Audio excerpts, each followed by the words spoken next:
أعوذ بالله من الشيطان الرجيم. بسم الله الرحمن الرحيم. قال رب بما أغويتني لأزينن لهم في الأرض ولأغوينهم أجمعين إلا عبادك منهم المخلصين. قال هذا صراط علي مستقيم. إن عبادي ليس لك عليهم سلطان إلا من اتبعك من الغاوين. صدق الله مولانا العظيم. الصلاة والسلام عليك يا سيدي يا رسول الله. الصلاة والسلام عليك يا سيدي يا حبيب الله. الصلاة والسلام عليك يا سيدي يا شفيع المذنبين وعلى آلك وأصحابك يا سيدي يا رحمة للعالمين.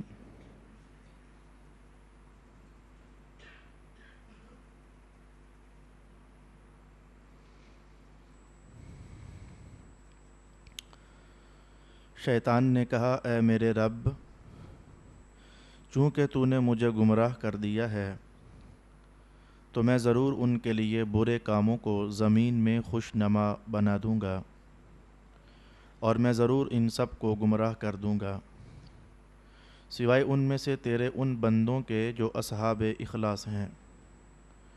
فرمایا مجھ تک پہنچنے کا یہی سیدھا راستہ ہے، بے شک میرے بندوں پر تیرا کوئی تسلط نہیں ہے سوائے ان گمراہوں کے جو تیری پیروی کریں گے۔ صدق اللہ مولانا العظیم۔ محترم دوستو، آج میں اپنی گفتگو کا آغاز کرنے سے قبل گزشتہ نشست کے حوالے سے ایک دو باتوں کا اشارہ آپ کو دینا چاہوں گا تاکہ گزشتہ عنوان آج کے عنوان کے ساتھ مرتبط ہو جائے اور کلام کا سمجھنا آسان ہو جائے۔ حضرت آدم پیغمبر علیہ السلام کو سجدہ نہ کیا شیطان نے، حالانکہ اللہ تعالیٰ نے حکم ارشاد فرمایا تھا۔ سجدہ نہ کرنے کی بنیاد پر اللہ تعالیٰ کی بارگاہ میں اس کا مقام ختم ہو گیا اور لعنتی قرار پا گیا، اور اپنے آپ کو تکبر کا طوق گلے میں ڈال چکا، اور پوچھنے پر کہ تو نے سجدہ کیوں نہ کیا، کہنے لگا اس لیے نہ کیا کہ آدم مٹی سے بنے ہیں اور میں آگ سے بنا ہوں، اور میں آگ مٹی سے افضل ہوں، انا خیر منہ، میں افضل ہوں، لہٰذا میں سجدہ نہیں کروں گا۔ اللہ رب العالمین نے اپنے دربار سے اسے دھتکار دیا تو کہنے لگا پھر ایسا کر اے اللہ کہ مجھے مہلت دے دے ایک قیامت کے دن تک۔ اللہ رب العالمین نے فرمایا مہلت تو ہے لیکن قیامت کے دن تک نہیں، ایک وقت معین تک، اس کے بعد تجھے بھی پھر مرنا ہے۔ پھر شیطان کے مرنے کا حوالہ ہم نے سیکھا اور کعب احبار رضی اللہ تعالی عنہ کی روایت کو تفصیل سے میں نے آپ کی خدمت میں بیان کیا۔ شیطان اللہ کے دربار میں کھڑا ہو کر کہنے لگا، آج کا سبق یہاں سے شروع ہوا چاہتا ہے۔ شیطان اللہ کے دربار میں کھڑا ہو کر کہنے لگا بما اغویتنی لأزینن لہم فی الارض ولأغوینہم اجمعین۔ پہلی بات شیطان نے کہی کہ تو نے اے اللہ مجھے گمراہ کر دیا۔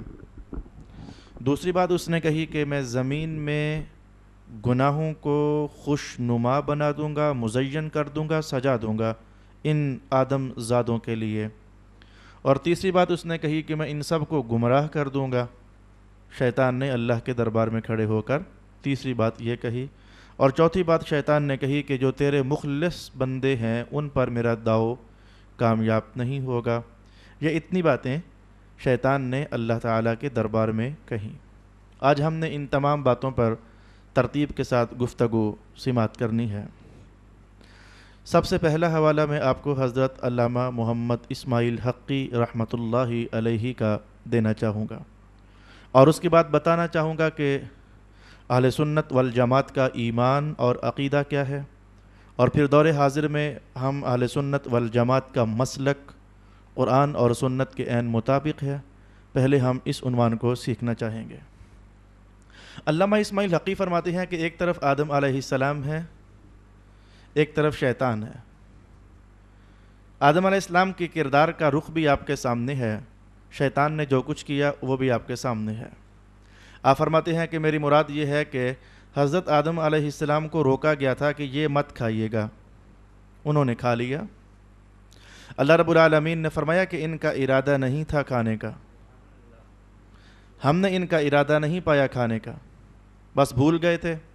نسیا ولم نجد لہ عزما، ان کا ارادہ نہیں تھا، اللہ کی طرف سے ان پر بھول طاری کر دی گئی تھی۔ اللہ چاہتا ہی یہ تھا کہ ہم کہیں گے کہ نہ کھاؤ، پھر یہ ہم انہیں بھلا دیں گے، پھر یہ کھا لیں گے، پھر ہم انہیں زمین میں بیچ دیں گے۔ تو آدم علیہ السلام نے جو کچھ کیا وہ خطا اور گناہ نہیں تھا، وہ اللہ کی تقدیر کا ایک حصہ تھا، جو اللہ چاہتا تھا جیسے ہونا ویسے ہو گیا۔ اس کے باوجود آدم علیہ السلام جب اپنے اس واقعہ کو یاد کرتے ہیں تو اللہ کے سامنے ہاتھ اٹھا کر یوں کہتے ہیں، ربنا ظلمنا انفسنا، اے اللہ ہے ہمارے رب، ہم سے ظلم ہو گیا، ہم سے غلطی ہو گئی، وَإِن لَّمْ تَغْفِرْ لَنَا وَتَرْحَمْنَا، اگر تو نے ہمیں معاف نہ فرمایا پھر ہم تو نقصان اٹھانے والوں میں سے ہو جائیں گے۔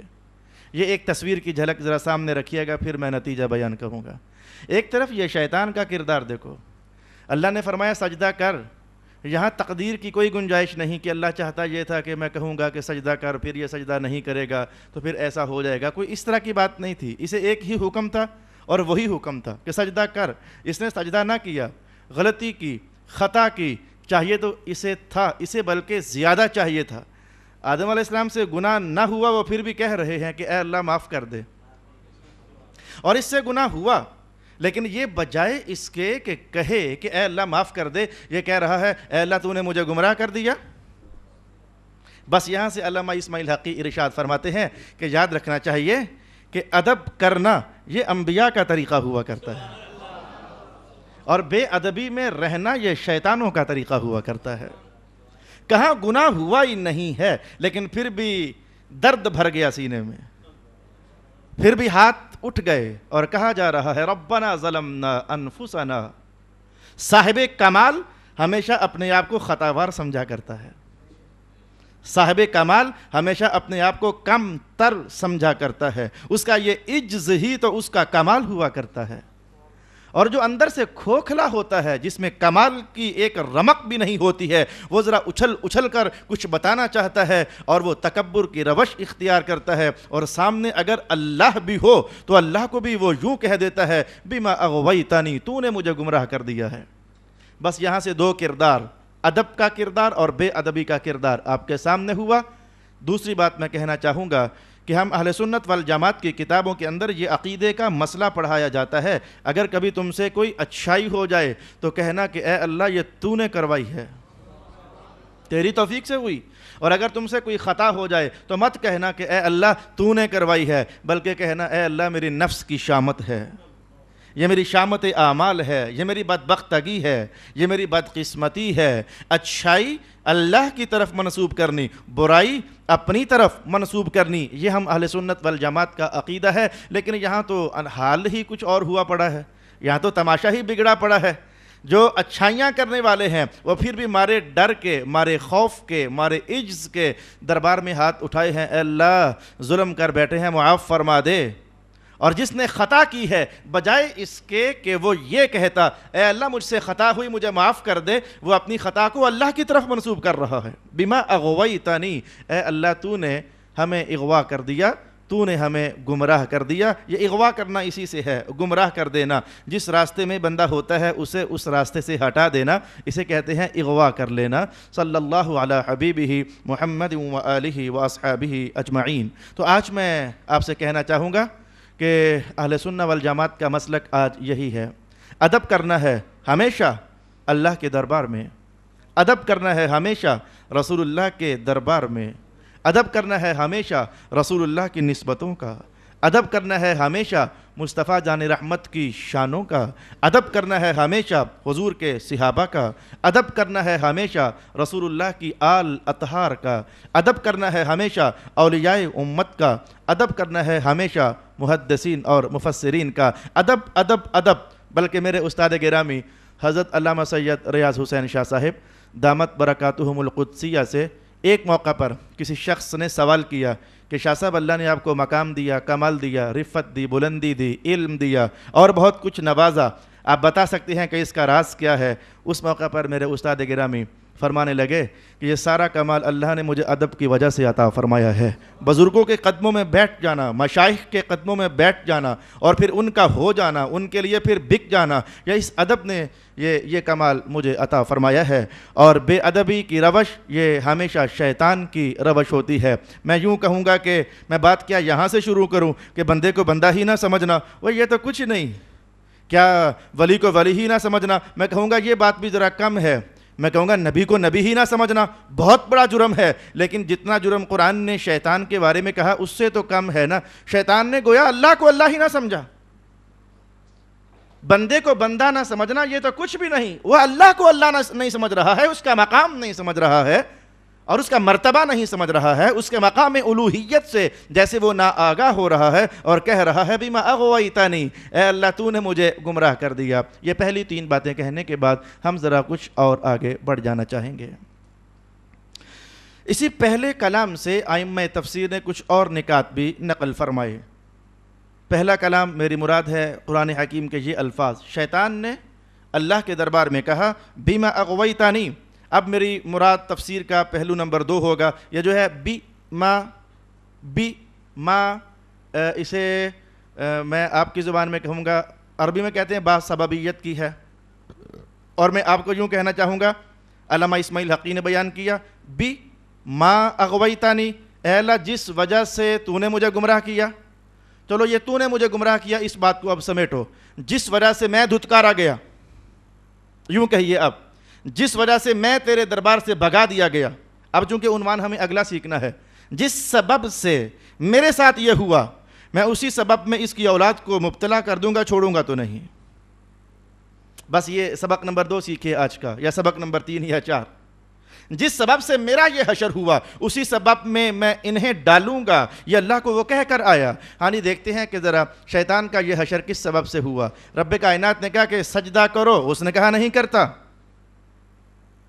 تو سجدہ نہ کرنے کی وجہ سے شیطان ذلیل اور رسوا، اس نے کہا جس سبب سے میرا یہ حال ہوا وہی سبب ان کا بھی کروں گا۔ میرے دوست آج آپ محسوس کر رہے ہو سب سے اہم ترین عبادت نماز، اور سب سے زیادہ بے وفائی اسی کے ساتھ کی جا رہی ہے۔ گجرخان کی مساجد گنو، ہم چونکہ اس شہر والے ہیں ہم اس شہر کی بات کریں گے۔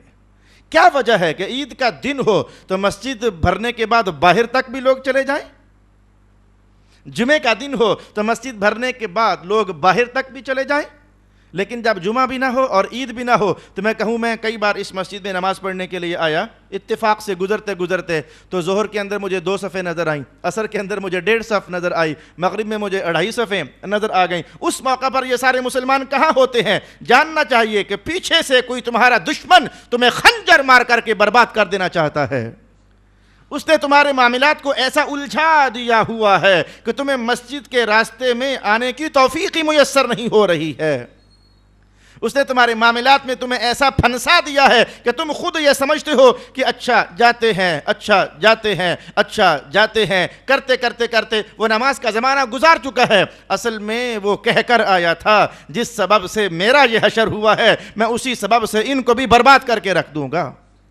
میرے دوست آج ہماری پیشانیوں میں سجدے نہیں ہیں، آج ہمارے دل میں بندگی کا احساس ٹھنڈا پڑ چکا ہے، اللہ رب العالمین کے سامنے جھکنے کے انداز ماند پڑ چکے ہیں، تبھی تو اللہ کے ساتھ ہمارے رشتے بھی تو بڑے کم ہو چکے ہیں، بڑے کمزور ہو چکے ہیں۔ نہ ہماری دعاؤں میں وہ اثر، نہ ہماری بندگی میں وہ رس، نہ ہمارے اللہ کے سامنے آ کر کے جھکنے میں وہ کمال، نہ عبادت کے اندر وہ لذت، نہ وہ جذب، نہ وہ کیف، نہ وہ سرور، نہ وہ راحت، نہ وہ نتیجہ، کچھ بھی تو ہمارے پاس باقی نہ رہا۔ میں کہوں گا پلٹ آئیے میرے دوست، کچھ لوگ ایسے ہیں کہ جن کی صفوں میں آنے پر شیطان نے کہا کہ اے اللہ یہ جو ہے نا، میں کوشش لاکھ بھی کر پاؤں تو میں ان پر کامیابی حاصل نہیں کر سکتا ہوں. ایسے بندے بھی تو آخر اسی دنیا میں رہتے ہیں.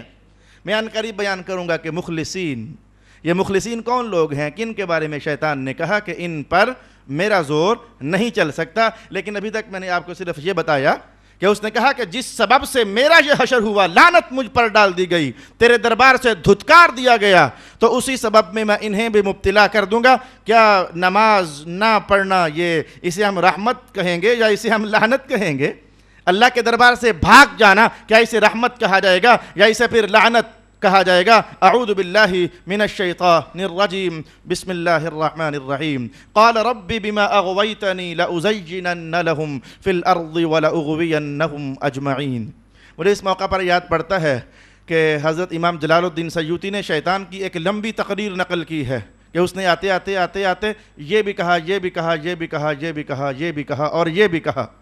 اس موقع پر چونکہ میں یہاں پہنچ کر میرے وہ ذہن میں وہ روایت پہنچی، میں وہ تفصیلی روایت کے الفاظ آج میں ساتھ نہیں لا سکا، لیکن اگلی نشست میں اگر موقع ہمارے عنوان کا باقی رہا تو میں انشاءاللہ العزیز وہ الفاظ بھی آپ کی خدمت میں بیان کرنا چاہوں گا. اچھا، تو کہنے لگا پھر جو میرے پاس حاضر ہے وہ تو سنیے. کہنے لگا اے اللہ میں ان کے پیچھے لگا رہوں گا تب تک جب تک ان کے جسم میں روح باقی ہے.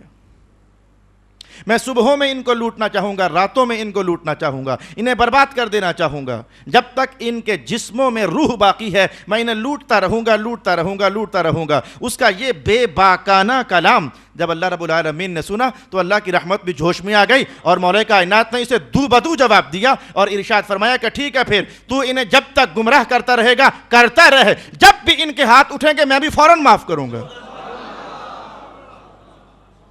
جب بھی یہ نظر جھکائیں گے میں بھی پھر فوراً معاف کروں گا. اور صرف اتنا ہی نہ کہا، رب کائنات نے کہا بعزتی و جلالی، مجھے میری عزت کی قسم میں معاف کر کے رہوں گا، میرے جلال کی قسم جب بھی یہ ہاتھ باندھے گے میں فوراً معاف کر دوں گا. اس لیے تو قرآن حکیم یوں بولتا ہے وَمَن لَّمْ يَتُبْ فَأُولَٰئِكَ هُمُ الظَّالِمُونَ. وہ توبہ نہ کرنے والوں کتنے ظالم ہو تم کہ اللہ قسم اٹھا کر کہتا ہے کہ آؤ شیطان نے تمہیں گندا کر دیا، تم ہاتھ باندھو، میں تمہیں معاف کر کے صاف ستھرا کرنا چاہتا ہوں. وہ ظالموں آتے کیوں نہیں ہو؟ وَمَن لَّمْ يَتُبْ فَأُولَٰئِكَ هُمُ الظَّالِمُونَ.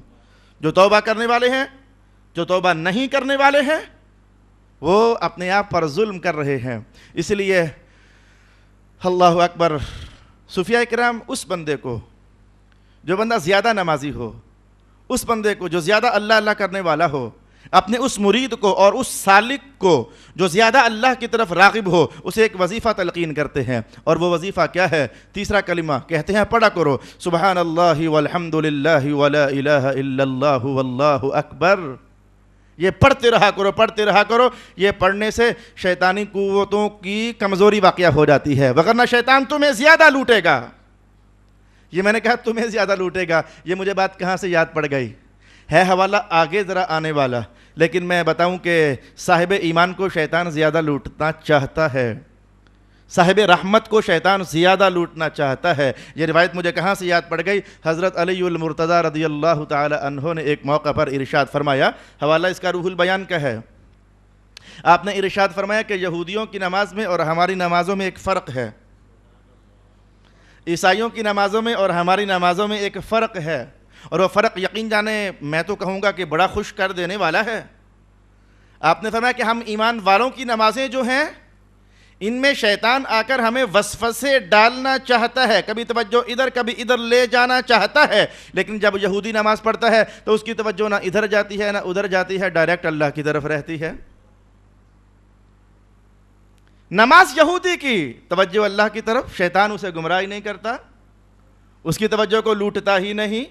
نماز ایمان والے کی، فرمایا بھاگا بھاگا آتا ہے، کبھی ادھر لے جا، کبھی ادھر لے جا، کبھی گھر لے جا، کبھی کہاں لے جا. یہ بڑا عجیب راز، یہ راز سمجھنے والا ہے. جب میں حضرت علی المرتضیٰ کی یہ روایت پڑھ رہا تھا تو عین اس موقع پر مجھے مصطفیٰ جان رحمت کی ایک حدیث بھی یاد آ رہی تھی. میں وہ حدیث بھی آپ کو بتاؤں گا. بندہ مومن، یعنی چاہیے تو یوں تھا نا کہ مومن بندے کے پاس شیطان نہ آئے، یہودیوں کے پاس زیادہ جائے. لیکن حضرت علی فرماتے ہیں کہ ان کی نماز میں اور ہماری نماز میں فرق ہی یہ ہے، شیطان انہیں نماز میں تنگ نہیں کرتا، ہمیں تنگ کرتا ہے. کسی نے پوچھا حضرت یہ راز کیا ہے؟ یہ کیا راز ہے کہ وہ ہمیں چھیڑتا ہے انہیں نہیں چھیڑتا؟ اللہ اکبر، حضرت علی المرتضیٰ کی دور رس نظر، ظاہر ہے کہ رسول اللہ کی عطائی علم ہے ان کے پاس۔ آپ نے فرمایا کہ بات یہ ہے کہ شیطان انہیں نماز میں اس لیے نہیں چھیڑتا کہ نماز سے پہلے شیطان انہیں اصل میں کافر بنا چکا ہے مصطفیٰ جان رحمت کا انکار کروا کر، انہیں ایک ایسے راستے پر ڈال چکا ہے کہ جس راستے کا نتیجہ خالص دوزخ ہے۔ شیطان کہتا ہے میں انہیں دوست کی تو اب بنا چکا ہوں، تو اب میں مزید ان پر کیا محنت کروں؟ اب یہ تھوڑا بہت جو کچھ کر رہے ہیں میں ان میں آ کر انہیں نہیں چھیڑتا تاکہ یہ سمجھیں ہم صحیح اللہ والے ہیں۔ بڑا کرتب ان سے کروا چکا، دوزخ میں لے جانے کا سبب قائم کروا چکا۔ لیکن اے ایمان والو، تمہاری بھی کیا شان ہے؟ تم نے اللہ کو مانا ہے تو صحیح مانا ہوا ہے، تم نے رسول اللہ کو مانا ہے تو صحیح مانا ہوا ہے۔ اب شیطان کہتا ہے کہ یہ میرے اس راستے پر تو چل نہیں سکے جس میں چل کر میں انہیں دوزخ میں ڈلوا دیتا، یہ بڑا کرتب تو میرا لے نہیں سکے، چلو ان کی نمازوں میں شرارتیں کر لو، جو ہوتا ہے وہ تو چھین لو نا ان سے، جو ہو سکتا ہے وہ تو کر لو نا ان کے ساتھ۔ اچھا، میں نے کہا کہ اس عین موقع پر مجھے رسول اللہ کی حدیث یاد آ گئی۔ ایک دن ایسا ہوا، یعنی بندہ جتنا کفر کی طرف ہو نا، تو ہم نے حضرت علی کے بیان سے سمجھا کہ اس کی نمازیں اتنی ٹھیک ہوتی ہیں دکھنے میں، اتنی اس کی نمازیں ٹھیک ہوتی ہیں دکھنے میں۔ علماء سمجھ کے میں نے کیا کہنا چاہا، حضور رحمت عالم نے دعا کی، اے اللہ میرے مدینے میں برکت ڈال، مدینے کے مدوں میں برکت ڈال، مدینے کے ساؤں میں برکت ڈال، اے اللہ میرے مدینے کے پھلوں میں برکت ڈال، اس کے اناجوں میں برکت ڈال۔ کسی نے کہا حضور یمن کے لیے؟ رسول اللہ علیہ السلام نے کہا اچھا اللہ یمن میں بھی برکت ڈال۔ ایک بندہ نجد کا بیٹھا تھا، اس نے کہا حضور نجد کے لیے؟ حضور نے دعا نہ کی۔ اس نے کہا پھر کہا حضور نجد کے لیے دعا؟ فرمایا نجد کے لیے دعا نہیں، یہاں سے شیطان کا سینگ ابھرے گا۔ نجد کے لیے دعا نہ فرمائی، یہاں سے شیطان کا سینگ ابھرے گا، بغیر کم و کاست، بغیر تبصرے کے۔ اتنی الفاظ کہنا ہماری امانت داری کا حق ہے جتنے رسول اللہ علیہ السلام نے ارشاد فرمائے۔ بات کو آگے بڑھایا حضور نے انہی لوگوں کے لیے، نجد والوں کے لیے، حضور نے فرمایا کہ جب یہ نمازیں پڑھیں گے نا تو تم سمجھو گے نمازیں ہماری نہیں، نمازیں تو ان کی ہیں نا۔ جب یہ قرآن پڑھیں گے تو تم سمجھو گے قرآن ہمارا نہیں، قرآن تو یہ پڑھتے ہیں نا۔ لا يتجاوز الى تراققهم، ان کے گلوں سے ان کا قرآن نیچے نہیں اترے گا۔ نجد والوں کے لیے رسول اکرم صلی اللہ علیہ وآلہ وسلم نے یہ ارشاد فرما دیا۔ میں حضرت علی کے قول سے بھی یہی سمجھا کہ جو بندہ کفر کی طرف زیادہ راغب ہوتا ہے، بھئی شیطان نہیں، شیطان کا سینگ کہنا، جاننا چاہیے نا کہ یہ کفر کا بھی کوئی باپ ہی ہوگا جس کی طرف رسول اللہ علیہ السلام نے ارشاد فرمایا شیطان نہیں، شیطان کا سینگ، وہ کفر کا باپ۔ لیکن حضور ان کی نمازوں کے بارے میں کہتے ہیں جب دیکھو گے تو تم کہو گے ہائے نمازیں تو ان کی ہیں نا۔ وہ قرآن پڑھیں گے تم کہو گے ہائے قرآن پڑھنا تو ان کا ہے نا، ہم تو ایسے ہی ہیں۔ واپس پلٹ آئیے میرے دوست، شیطان وہیں حملہ کرتا ہے جہاں اسے کچھ نظر آتا ہے، اور جہاں اسے کچھ نظر نہیں آتا نا، جہاں پہلے ہی وہ بربادی کا اندھیرا کر چکا ہوتا ہے، اب وہ کہتا ہے یہ چھوٹے موٹے کاموں میں لگے رہو، ان سے تمہیں ملنا ہی کیا ہے؟ یہودیوں کی نمازوں میں تمہیں ملنا ہی کیا ہے؟ عیسائیوں کی نمازیں تمہیں ان میں ملنا ہی کیا ہے؟ قال رب بما اغویتنی لأزینن لهم فی الارض ولأغوینہم اجمعین، کہنے لگا کہ اے رب جس وجہ سے تو نے مجھے گمراہ کر دیا، میں ان کے لیے زمین میں تزیین کر دوں گا، مزین کر دوں گا۔ مجھے اس موقع پر کلام کہنا ہے حضرت امام احمد ابن حنبل رضی اللہ تعالی عنہ کا۔ آپ نے فرمایا کہ انسان کو پتہ ہی نہیں ہے اور اس کے لیے 4 بڑے دشمن ہیں، ہر دشمن اپنا زور لگا رہا ہے اور اس انسان کو پتہ ہی نہیں ہے۔ 4 بڑے دشمن ہیں ہمارے، آئیے بتا دیتا ہوں، میں بتاتا جاتا ہوں، آپ چیک کرتے جاؤ واقعی یہ تمہارے ساتھ دشمنی نبھا رہے ہیں کہ نہیں، اور تم ان کی دشمنی کے خنجروں کے وار سہ رہے ہو کہ نہیں۔ آئیے میں آپ کو اپنے دشمن بتاؤں جو ہم انسانوں کے دشمن ہیں۔ حضرت امام احمد ابن حنبل فرماتے ہیں کہ انسانوں کا سب سے بڑا دشمن ہے دنیا سے میل جول، سب سے بڑا دشمن دنیا ہتھیار ہے شیطان کا، جس کی بنیاد پر یہ لوٹ لیتا ہے انسانوں کو۔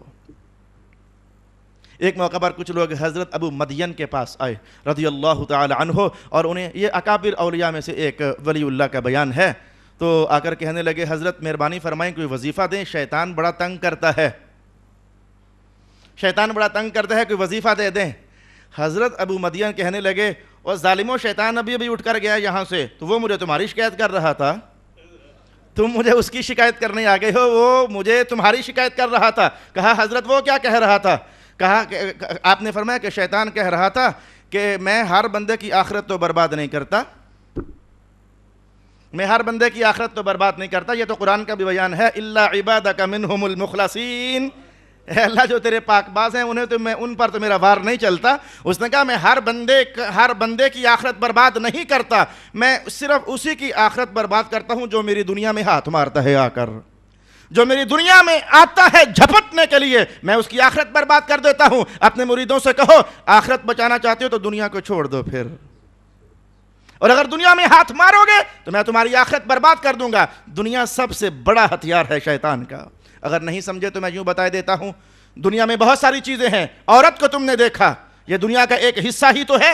تمہاری نظر بہک گئی، تمہارا دماغ بہک گیا، تمہارا دل بہک گیا، تمہارے ہاتھوں میں حرکت پیدا ہو گئی، تمہارے پاؤں کچھ سوچنے پر تمہیں مجبور کر رہے ہیں. ہاں جی تم نے ادھر رغبت کی، تبھی تو اس نے عورت کی وجہ سے تمہاری آخرت برباد کر دی.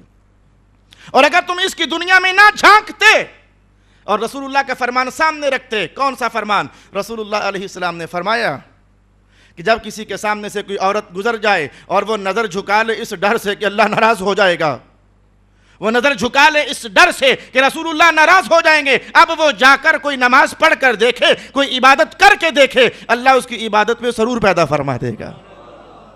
تم نے شیطان کی دنیا میں رغبت کی، اس نے تمہاری آخرت میں ہاتھ مارا. اگر تم اس کی دنیا میں ہاتھ مارنا چھوڑ دو، وہ کبھی تمہاری آخرت میں ہاتھ نہیں مارے گا. حرام کمائی کرنے والا وہ دنیا میں ہاتھ مارنا چاہتا ہے. ہاں جی دنیا تو ہتھیار ہے شیطان کا، تو شیطان اس کی آخرت کو خراب کرنا چاہتا ہے. اور جو حرام سے بچ گیا اور زہد کے دائروں میں داخل ہو گیا اور صابر بن گیا، شاکر بن گیا، مولا جو تو دے گا شکر ہے، نہ دے گا تو صبر ہے، لیکن میں حرام نہیں کھاؤں گا. جو اس دنیا سے ہاتھ کھینچ گیا، شیطان کہتا ہے اس پر میرا وار چلتا ہی نہیں، میں اس کی آخرت کیا خراب کروں گا.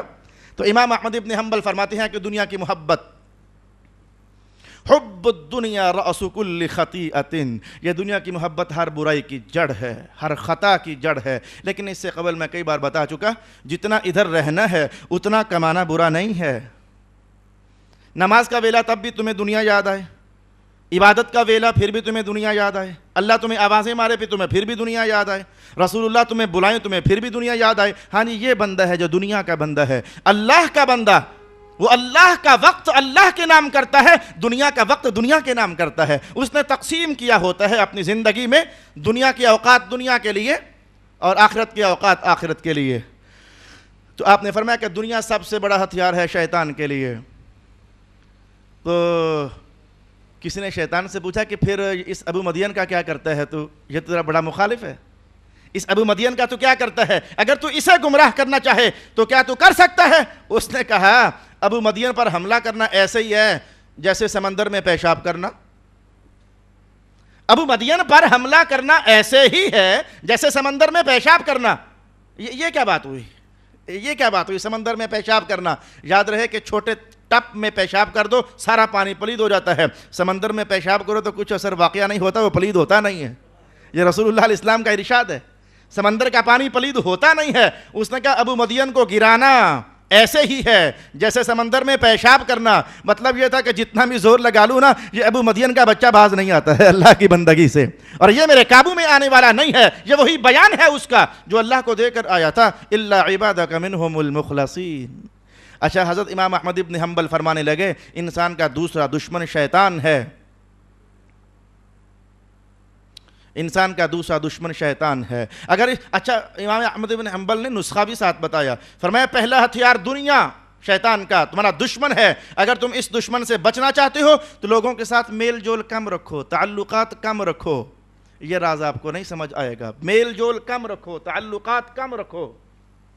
ایک شخص نے رسول اللہ کے دربار میں جا کر پوچھا، حضور نے جب فرمایا نا کہ یہ بادشاہوں کے درباروں میں جانا اچھا نہیں ہوتا، دنیا والوں کی دہلیزوں پر جا کر کھڑا ہونا اچھا نہیں ہوتا. ایک شخص نے کہا کہ حضور اگر ایسا ہو جائے کہ ہم ان کے درباروں میں جائیں، بادشاہوں کے درباروں میں جائیں، لیکن اپنا دین بچا کر رکھیں، اپنی دنیا کو الگ رکھیں، دین کو بچا کر رکھیں۔ رسول پاک علیہ السلام نے فرمایا ایسا نہیں ہو سکتا جو ان کے درباروں میں جاتا ہے تو اس کا دین لازماً میلا اور گندا ہو جاتا ہے۔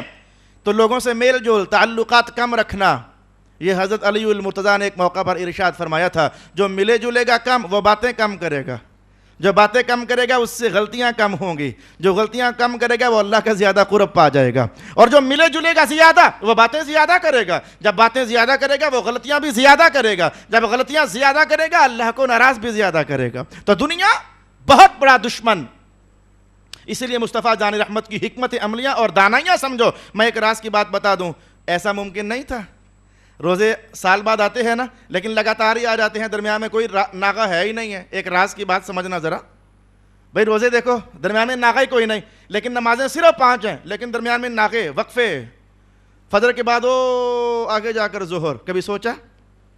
ظہر کے بعد پھر وہ آگے جا کر عصر، عصر کے بعد پھر وہ آگے جا کر مغرب، مغرب کے بعد پھر وہ آگے جا کر عشاء۔ روزے آئے تو مسلسل آ گئے، درمیان میں وقفہ ہی نہیں۔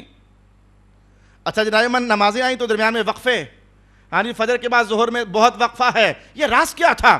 مصطفیٰ جان رحمت جانتے ہیں، اللہ رب العالمین بھی جانتا ہے کہ بندے نے سارے دن میں ہزاروں لوگوں سے ملنا ہے، ہزاروں کے پاس آنا ہے، ہزاروں کے پاس جانا ہے، دنیا میں انہوں نے انوالو ہونا ہے، کئی گند ان کی طرف لگیں گے اور یہ کئی گندوں کی طرف ہاتھ بڑھائیں گے۔ خود رسول اللہ علیہ السلام کا بیان ہے کہ ایک بندہ نہا دھو کر اپنے کام کرنے کی جگہ پر جب جاتا ہے نا تو بہت سے پسینے آتے ہیں، مٹیاں آتی ہیں، ہاتھ میلے ہوتے ہیں۔ اچھا جب میلے ہو جاؤ نا تو دوبارہ آ کر پھر دھو لینا۔ یہ حضور مثال سمجھا رہے تھے، حضور نے فرمایا بس نماز اور تمہاری دنیا کی مثال ایسی ہی ہے۔ تم ہزاروں لوگوں سے ملتے ہو، فجر کے بعد 2 4 5 تمہیں غلط بندے مل گئے، غلط سوسائٹیاں مل گئیں، ان کے ساتھ مل کر تم گندے ہو گئے، چلو ہم نے ظہر کا نظام دیا، آؤ ظہر پڑھو، اللہ تمہیں صاف ستھرا فرما دے گا۔ ظہر پڑھ کر دکانوں پہ چلے جاؤ، جھوٹی پھر لوگ آئیں گے، غلط بیانیوں سے کام لوگے، گناہ ہوں گے، خطائیں ہوں گی۔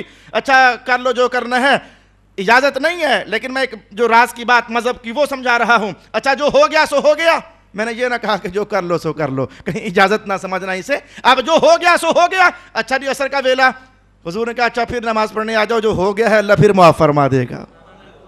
تو دنیا، میل جول، تعلقات، یہ بڑی خطرناک چیز ہے۔ میرے استاد گرامی ایک بار، یہ بالکل تازہ ترین بات ہے، وہ مجھے فرمانے لگے کہ یہ دنیا سے جتنے کٹ کر رہو گے نا اللہ تمہاری روحانیت اتنی مضبوط فرما دے گا۔ یہ دنیا بڑی خطرناک ہے، اور اللہ کا شکر اس نے مجھے توفیق عطا فرما دی۔ 10 سال مجھے ہو گئے، دکانوں پر جانا، بوتلیں پینا، بلا وجہ ہی ہاتھ ملاتے رہنا، کوئی غرض ہی نہیں رہی۔ میں بازار جاتا ہوں، مجھے ابھی تک جس گلی سے 40,000 بار گزر چکا ہوں دکانوں کا نام معلوم نہیں ہے۔ حضور بازار میں جاتے تو نیچے دیکھ کر جاتے، وہ حضور کی نظر اقدس سامنے زمین پر ہوتی، تو میاں بس آتا ہوں جاتا ہوں، لوگ مجھے دیکھتے ہوں گے، مجھے برا بھی کہتے ہیں، مولانا اکبر صاحب سلام بھی نہیں کرتے۔ بھائی تمہیں دیکھوں تو سلام کروں نا، میں تمہیں دیکھتا ہی نہیں ہوں تو سلام کیا کروں؟ ہمیں مذہب نے جو کہا اس کے مطابق چل لیتے ہیں۔ تو میل جول جتنے کم ہو جائیں گے اتنی تمہاری آخرت سازی زیادہ ہو جائے گی۔ امام احمد بن حنبل فرمانے لگے کہ دوسرا بڑا دشمن شیطان ہے، اور شیطان سے بچنا ہو تو روٹی کم کھایا کرو، شیطان سے بچنا ہو تو روٹی کم کھاؤ۔ اور روٹی کم کھانا ہمارے معاشرے میں یہ تو بڑی غلط سی بات میں نے کہہ دی ہے شاید۔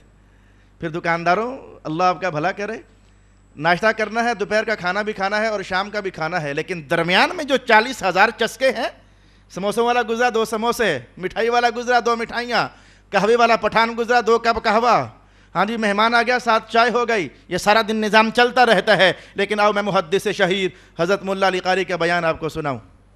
آج کل ہم کتاب الصوم پڑھ رہے ہیں، روزوں کا باب، دورہ حدیث میں کتاب الصوم ہم پڑھ رہے ہیں، تو ملا علی قاری فرماتے ہیں کہ یہ روزوں کے نظام میں اللہ نے بڑا کرم چھپایا ہوا ہے۔ آپ نے ایک جملہ فرمایا، روزے کی حکمتیں بیان کر رہے تھے، اور ان میں سے آج یہ والی میں آپ کو پہلی بار بیان کر رہا ہوں۔ روزے کی حکمتیں بیان کر رہے تھے، آپ نے فرمایا کہ دیکھو یہ روزوں کی بندے کے ساتھ حالت یہ ہے کہ اگر بندہ پیٹ بھر جائے نا تو اس کے اعضاء بھوکے ہو جاتے ہیں، اور اگر اس کا پیٹ خالی ہو تو اس کے اعضاء رج جاتے ہیں۔ یہ بات کیا ہے سمجھیے، علماء کی بھی کیا شان ہے۔ پیٹ بھوکا تو اعضاء رج جاتے ہیں، اور اگر پیٹ رج جائے تو اعضاء بھوکے ہو جاتے ہیں۔ آپ کو پتہ ہے بھوک کی ایک طلب ہوتی ہے، ہو ہو لینا، کھانا، ہاتھ مارنا، ہضم کرنا، آگے بڑھنا، لپکنا، یہ بھوک کی یہ شان ہوتی ہے۔ معنی سمجھنا ذرا، میں جب پیٹ بھر جاتا ہے تو اعضاء بھوکے ہو جاتی ہیں، نظر بھوکی، ہاتھ بھوکے، شرمگاہ بھوکی، یا کسی کو دیکھنا چاہتے ہیں، کسی کی طرف ہاتھ، بازو میں طاقت آ گئی نا، لپکنا چاہتے ہیں، شرمگاہ میں شہوت بھر گئی نا، یا کسی کو دبوچ لینا چاہتی ہے، پاؤں میں قوت آ گئی نا، یہ بھوکا ہو گیا، ہاتھ بھوکے ہو گئے، نظر بھوکی ہو گئی، خیال بھوکا ہو گیا، دل کی دھڑکن بھوکی ہو گئی، پیٹ بھر گیا تو بندہ بہت سے گناہوں کی بھوک اور طلب رکھ کر آگے بڑھتا ہے۔ سب سے بڑا گناہ سیکس کا گناہ، اور جب بندے کا پیٹ بھوکا ہو جاتا ہے، طاقت ٹوٹ گئی، توانائی کم ہو گئی، ہاتھ بھی رجے ہوئے ہیں ہی کمزور، ہم نے کچھ نہیں کرنا، شرمگاہ بھی رج گئی ہے، طاقت ہے ہی نہیں ہے، ہم کیا کریں گے، پاؤں رج گئے، چلنے کی طاقت ہی نہیں ہے، وہ کہتے ہیں ادھر ہی ٹھیک ہے، نظر بھر گئی، بھئی طاقت ہی نہیں ہے، دیکھنے کا فائدہ کیا ہے؟ آپ نے بڑا جملہ ارشاد فرمایا، یہ پیٹ بھر کر کھانا اعضاء کو بھوکا کر دیتا ہے، اور پیٹ کو خالی کر دینا یہ اعضاء کو رجا دیتا ہے۔ یعنی انسان گناہوں سے ذرا، بھئی جو بندہ بیہوشی کے دورے پڑ رہے ہیں وہ ڈاکہ خاک ڈالے گا، مانا سمجھو نا آپ سادے لفظوں میں، اور جسے بیہوشی کے دورے پڑ رہے ہیں وہ ڈاکہ خاک ڈالے گا، اسے تو اٹھنے کی طاقت نہیں ہے، اس کی اعضاء رجے ہوئے ہیں، وہ کچھ بھی نہیں کرنا چاہتے، ڈاکے وہ ڈالے گا جو گوشت کھا کر شراب پی چکا ہے، اب طاقت اندر پھر رہی ہے، گھوم رہی ہے، وہ اسے بھی مارے گا، اسے بھی دبائے گا، اس کی طرف لپکے گا، پیسہ چھینے گا، سیکس کرے گا، وغیرہ وغیرہ۔ تو امام احمد ابن حنبل نے کہا کہ شیطان تمہارا دشمن ہے، اس سے بچنا ہے تو پیٹ کو بھوکا رکھو، اگر پیٹ بھر گیا تو یہ تمہیں تنگ کرے گا۔ یہ دیکھو رسول پاک علیہ السلام کی شان مبارک، حضور صبح بھی نہ کھاتے، شام بھی نہ کھاتے، صبح بھی نہ کھاتے، شام بھی نہ کھاتے، اور پھر اس کا نام تھا یوم وصال، مسلسل نہ کھائے پیے روزہ رکھنا، یہ صرف حضور کا خاصہ ہے، حضور کے سوا کوئی اور یہ کام نہ کرے، کراہت ہے، ہم یہ کام نہ کریں بغیر کھائے پیے۔ بھائی حضور نے وجہ بیان کی، میں اگر تمہاری روٹی نہیں کھاتا، اگر میں تمہارا دنیا کا پانی نہیں پیتا تو بھائی وجہ یہ ہے کہ مجھے اللہ کھلا دیتا ہے، اللہ پلا دیتا ہے، مجھے اللہ کھلا بھی دیتا ہے، اللہ پلا بھی دیتا ہے، تو ہمیں تو اللہ نہیں نہ کھلا دیتا، ہمیں تو اللہ نہیں نہ پلا دیتا، ویسے جیسے رسول اللہ کو کھلاتا پلاتا تھا۔ تو بھوک رکھنا، میں نے کہا کہ یہ شیطان کو تمہارے جسم سے دور کر دیتا ہے۔ تیسری بات آپ نے فرمائی، انسان کا تیسرا دشمن نفس ہے، انسان کے اندر کی قوت ایک، جسے نفس کہا جاتا ہے، اگر سدھر جائے تو نفس مطمئنہ، اور اگر بگڑ جائے تو نفس لوامہ، اور پتہ نہیں کیا کیا۔ تو میرے دوست امام احمد بن حنبل فرماتے ہیں اس نفس کو قابو کرنے کا طریقہ یہ ہے کہ نیند اپنی کم کر دو، جو کم سوئے گا اسے اپنے اندر کے گناہگار انسان پر زیادہ کنٹرول ہوگا، جو کم سوئے گا۔ آپ کو شاید یہ حکمت سمجھ نہ آئے گی، اگر میں اللہ کا بیان آپ کے سامنے لاؤں گا طبیعت خوش ہو جائے گی۔ رب کائنات نے ارشاد فرمایا ان ناشئۃ اللیل ہی اشد وطئا واقوم قیلا، یہ راتوں کا بیدار رہنا یہ انسان کے اندر کے نفس کی مرمت کر کے رکھ دیتا ہے، یہ اسے لتاڑ کر کے رکھ دیتا ہے۔ یہ شب بیداری بڑی کمال چیز ہے، تبھی تو رب کائنات نے اپنے محبوب کے لیے یہ آیت نازل فرمائی اور فرمایا فتہجد بھی نافلۃ لک، محبوب باقی 5 نمازیں پڑھتے ہیں، آپ 6 پڑھیں، اور یہ صرف آپ کے لیے ہے فرض، یہ صرف آپ کے لیے ہے فرض۔ تو رسول اللہ علیہ السلام پر تہجد کی نماز لازم ہوا کرتی تھی۔ پھر حیات اقدس کے جو آخری ایام تھے، جسم اقدس پر گوشت زیادہ ہو گیا، ہم موٹا نہیں کہتے، یہ لفظ اس دربار کی شان کے لائق نہیں ہے، جسم اقدس میں جب گوشت زیادہ ہو گیا تو پھر اللہ رب العالمین نے تہجد کی نماز کا وجوب اور لزوم رسول اللہ علیہ السلام سے ختم فرما دیا۔ تو میں نے جو تیسرا دشمن آپ کو بتانا چاہا، یہ تمہارے اندر کا نفس، یہ تمہارا دشمن ہے۔ جو بندہ زیادہ سوئے گا وہ زیادہ اللہ سے غافل رہے گا، اور جو کم سوئے گا اللہ رب العالمین اسے زیادہ اپنا قرب نصیب فرماتا ہے۔ اور چوتھا دشمن آپ نے فرمایا کہ خواہش نفس، خواہش، جب تک خواہش بیدار نہیں ہوتی انسان کسی گناہ کا ارتکاب نہیں کرتا۔ یہ صوفیہ کیوں بچے رہتے ہیں؟ شیطان انہیں تنگ کیوں نہیں کر پاتا ہے؟ نہ انہیں دولت کی خواہش، نہ انہیں پیسے کی خواہش، نہ زیادہ روٹی کی خواہش، نہ عورتوں کی زیادہ خواہش، نہ شراب کی خواہش، نہ میل جول کی خواہش، نہ تعلقات کی خواہش، اور نہ انہیں، میں اس کی مثال دوں گا حضرت ابو ذر غفاری رضی اللہ تعالی عنہ کی۔ آپ کے پاس ایک موٹا سارا ڈنڈا تھا، لاٹھی، وہ اوپر سے لے کر نیچے تک سارا موٹا ہی موٹا تھا۔ آپ اسے ٹیکتے ٹیکتے مغرب کی جب نماز ہو چکتی تو صحابہ کے دروازے کھڑکاتے اور کہتے دیکھو جو کھا لیا ہے سو کھا لیا ہے، کل کے لیے بچا کر نہ رکھو. میں جن کی خواہش میں یہ ہو کہ ابھی کل آئے کہ نہ آئے, موت کا پنجہ اس سے بھی زیادہ قریب ہے. جسے اپنی موت کی فکر پڑی ہوئی ہے اور جسے اپنے موت کے لالے پڑے ہوئے ہیں, میرے دوست ایسا بندہ کیا خواہش کرے گا؟ تو فرمایا یہ خواہش نفس یہ تمہارا دشمن ہے. اور عجیب بات آپ نے فرما دی, فرمایا کہ اگر اپنی خواہش کو کنٹرول میں کرنا چاہتے ہو تو باتیں کم کر دو. خواہش کو کنٹرول میں کرنا چاہتے ہو تو باتیں کم کر دو. یہ باتوں کا کم کرنا تمہاری خواہش کو کم کر دے گا. اسی بات کی طرف رسول اللہ علیہ السلام نے یوں ارشاد فرمایا, من صمت نجا, جو بندہ خاموش ہو جاتا ہے اللہ اسے نجات اور کامیابی عطا فرما دیتا ہے. قال رب بما اغویتنی لأزینن لهم فی الارض ولأغوینہم اجمعین. کہنے لگا اے میرے رب, تو نے مجھے گمراہ کر دیا, میں ضرور مزین کر دوں گا, سجا دوں گا ان کی دنیا, یہ اسی میں الجھے رہ جائیں گے. وَلَأُغْوِيَنَّهُمْ أَجْمَعِينَ, اور میں ان سب کو برباد کر کے رکھ دوں گا اور گمراہ کر کے رکھ دوں گا. إِلَّا عِبَادَكَ مِنْهُمُ الْمُخْلَصِينَ. میرا خیال تھا کہ شاید میں یہ سبق بھی آگے چلا پاؤں گا, لیکن میں اس میں ناکام ہوا. یہ مستقل سبق ہے. اللہ کا مخلص بندہ کون ہوتا ہے, یہ ایک مستقل سبق ہے. میں کہوں گا آج اگر آپ ناغہ کر لیتے تو شاید گزارا چل جاتا, لیکن آئندہ کے سبق میں ناغہ نہ کرنا, کیونکہ آئندہ کا سبق اتنا اہم ہے کہ شیطان جیسا ذلیل دشمن بھی کہہ رہا ہے اے اللہ جو مخلص ہے نا وہ میرے قابو نہیں آ سکتا. تو آپ کو جاننا تو چاہیے نا کہ آخر مخلص کون ہے, مخلص کیسے بنا جائے. ہم کیا کریں گے تو مخلصوں کی صفوں میں داخل ہو جائیں گے, یعنی ہم کیا کریں کہ شیطان خود کہے گا ہٹ میرا تیرے ساتھ کیا کام ہے. اتنا اہم ترین سبق. شیطان نے سب کو گمراہ کرنے کے لیے سازش کا جو جال بنا ہوا ہے, ہم کیسے اس جال سے بچ سکتے ہیں. اس نے کہا الا عبادک منہم المخلصین, جو مخلص ہوگا اس پر میرا کام کامیاب نہیں ہو سکتا. تو اگلی نشست میں انشاءاللہ ہم یہ سیکھیں گے مخلص کون ہوتا ہے, مخلص کی پہچان کیا ہوتی ہے, مخلص کی نشانی کیا ہوتی ہے. اگر کوئی مخلص نہیں ہے تو مخلص پھر بن کیسے سکتا ہے. یہ سارے عنوانات انشاءاللہ العزیز ہم اگلی نشست میں سماعت کرنے کا اہتمام کریں گے. وآخر دعوانا ان الحمد للہ رب العالمین.